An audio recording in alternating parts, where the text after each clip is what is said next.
Hi students. तो आज हम लोग डिस्कस करेंगे फ्री बॉडी डायग्राम के बारे में। न्यूटन लॉज ऑफ मोशन के जो न्यूमेरिकल्स प्रॉब्लम है, उसके जो क्वेश्चंस हैं, उसको सॉल्व करने के लिए आपको फ्री बॉडी डायग्राम बनाना आना ही चाहिए। क्या है फ्री बॉडी डायग्राम? तो फ्री बॉडी डायग्राम होता है representation of all the forces acting on a body. किसी बॉडी पे जितना भी फोर्स काम कर रहा होता है, उन सारे फोर्सेस के रिप्रेजेंटेशन को ही हम लोग फ्री बॉडी डायग्राम बोलते हैं। और कोई बड़ी बात नहीं, सिर्फ फोर्स के रिप्रेजेंटेशन को क्या बोलते हैं भाई? Free body diagram. ठीक है, फ्री बॉडी डायग्राम जब किसी भी हम बॉडी का रिप्रेजेंट करें, जब हम किसी के सारे फोर्सेस को दिखाएं, तो कुछ बातों को ध्यान रखिए। पहली बात ये ध्यान रखिएगा कि कोई भी बॉडी है तो उस पर वेट का फोर्स काम कर रहा होगा, अगर वो मासलेस नहीं है। कभी कभी क्या करते हैं ना लोग, मासलेस भी मान लेते हैं जनरली, तो वहाँ पर वो वेट का फोर्स नहीं काम करेगा। लेकिन अगर बॉडी के पास मास है, एज्यूम किए हैं, नेगलेक्ट नहीं किए, तो एक फोर्स फिक्स है कि वेट का फोर्स काम करेगा। दूसरा जो है वो नॉर्मल या कॉन्टेक्ट का फोर्स काम करेगा। बॉडी जिसके भी कॉन्टेक्ट में होगा वो उस पर क्या लगाएगा? कांटेक्ट का फोर्स लगाएगा। ये बात भी पक्की है। ठीक है, और तीसरी बात ये याद रखिएगा कि जिस पे आप फोर्स रिप्रेजेंट कर रहे हो, ठीक है, जिस बॉडी पे आप फोर्स दिखा रहे हो, जिसका एफबीडी आप स्केच कर रहे हो, बस उस पर लगने वाले फोर्स को देखना है। वो किस पे फोर्स लगा रहा है इस पे मत जाइएगा, नहीं तो फिर हो जाएगा कंफ्यूजन, अजीब अजीब डायग्राम बनना स्टार्ट हो जाएगा, गलत बन जाएगा। क्योंकि हमको ना उस बॉडी का एफबीडी दिखाना है, तो उस पर लगने वाले फोर्स को दिखाना है। वो किस पे लगा रहा है उससे मतलब नहीं। तो छोटी छोटी बातों को ध्यान रखिएगा, तो बहुत ही आराम से एफबीडी खींच दीजिएगा। और एफबीडी अगर आप लोग स्केच कर लेते हो इजिली, तो उसके बाद आप बेसिक से एडवांस क्वेश्चंस को सॉल्व कर पाओगे। ठीक है, तो मैं एक छोटा सा एग्जाम्पल देता हूँ, ठीक है ना, कुछ अजम्पशंस को लेके आगे बढ़ता है। सबसे पहले देखो, मैं एक एग्जाम्पल ले रहा हूँ। मान लो एक ब्लॉक रख दिया है, ठीक है, एक ब्लॉक है यहाँ पर, इसका मास मान लो m, इस ब्लॉक का मास m किसी सरफेस पे रखा हुआ है। अब भैया इस ब्लॉक पे कौन कौन सा फोर्स काम कर रहा है वही दिखाना है मेरे को, उसी को फ्री बॉडी डायग्राम बोलते हैं। सीधी सी बात है। तो एक्चुअली में होता है क्या ना, जब किसी का फ्री बॉडी डायग्राम हम लोग स्केच करते हैं तो जनरली इसको पॉइंट मास भी मान सकते हैं, पॉइंट मास मान सकते हैं। ठीक है, इस पूरे बॉडी को ना पॉइंट मास मान सकते हैं। ठीक है, तो पॉइंट मास अगर आप मान लेते हो, तो ये जो सरफेस है ये इस पर कौन सा फोर्स लगाएगा?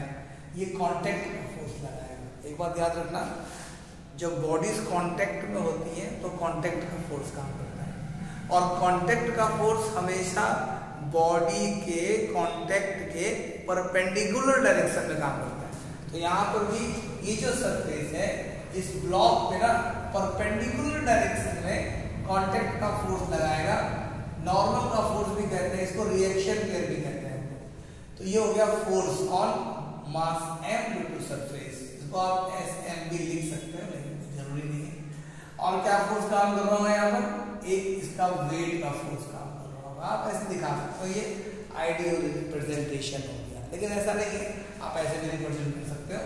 इस वाले ब्लॉक मैं क्या बताता हूँ, इस वाले ब्लॉक को आप बना लो।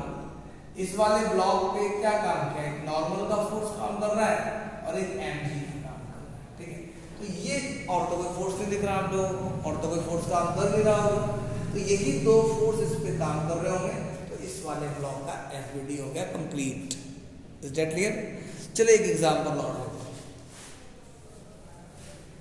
अब क्या करते हैं ना, दो ब्लॉक मान लेते हैं। मान लो मैंने क्या किया, दो ब्लॉक है ना, एक ब्लॉक हो गया, इसका मास मान लो हो गया m2 ले लो, इसके ऊपर एक ब्लॉक रखा हुआ है, इसका मास कितना हो गया? m1 हो गया। मान लेते हैं दो ब्लॉक हो गया, दोनों ब्लॉक एक दूसरे पर प्लेस किए होंगे। अब थोड़ा ध्यान दो आप, इस वाले केस में जो ब्लॉक m1 देख रहे हो ना, ये किसके कांटेक्ट में? m2 के कांटेक्ट में।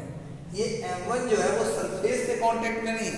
Always remember that the mass m1 is in contact of m2 but it is not in direct contact of surface।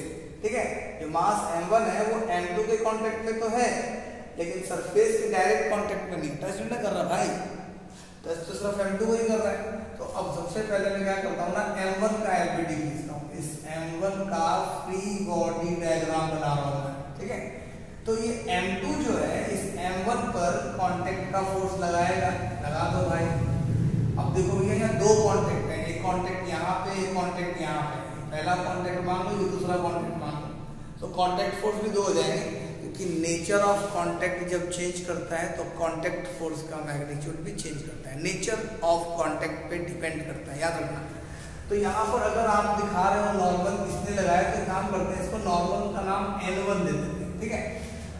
और जो M1 होगा इस पर कौन सा फोर्स काम कर रहा होगा, M1G, बस M1 का FBD हो गया कंप्लीट, क्योंकि M1 M2 के कांटेक्ट में था, तो M2 ने कांटेक्ट का फोर्स लगाया M1 और एक वेट का फोर्स काम किया M1G, और कोई फोर्स उस पर काम कर नहीं रहा, दिखाना भी नहीं। अब देखो M2 की बात करते हैं, ध्यान से देखना, ये जो M2 आप देख रहे हो, ये जो M2 आप देख रहे हो, ठीक है। अब यहाँ भी ये दो कांटेक्ट है, एक तो ये M1 के कांटेक्ट में है और दूसरा ये सरफेस के कांटेक्ट में है। अब M1 के कांटेक्ट में है तो M1 भी इस पे कांटेक्ट का फोर्स लगाएगा, ध्यान रखना ना, जिस पर फोर्स दिखाना है उस पर कौन लगा रहा है ये देखना है। तो भाई M2 पर M1 नॉर्मल का फोर्स डाउनवर्ड लगाया, इधर लगाया, इधर लगाएगा, परपेंडिकुलर हुआ। अब एक बात और होती है, बच्चा कितना बोलता है सर आप ऐसे दिखा दिए और कहीं कहीं ऐसे दिखाया हुआ रहता है, अरे भाई क्या फर्क पड़ता है, फोर्स फैक्टर फिजिकल क्वांटिटी है, एरो का डायरेक्शन है, डाउनवर्ड काम कर रहा है, यहाँ दिखा दो या यहाँ दिखा दो, क्या फर्क पड़ता है, ठीक है। तो इसमें टेंशन नहीं लेना है, don't get confuse about this छोटा छोटा बात। तो यहाँ पर जो है, यहाँ पर N1 ही काम करेगा और क्या काम करेगा बच्चा, M2G काम करेगा, और ये जो सरफेस है भाई ये एक और नॉर्मल लगा रहा होगा, ये नॉर्मल हो जाएगा N2। I think it is clear to all of you, a very simple free body diagram I just teached you. Thank you very much.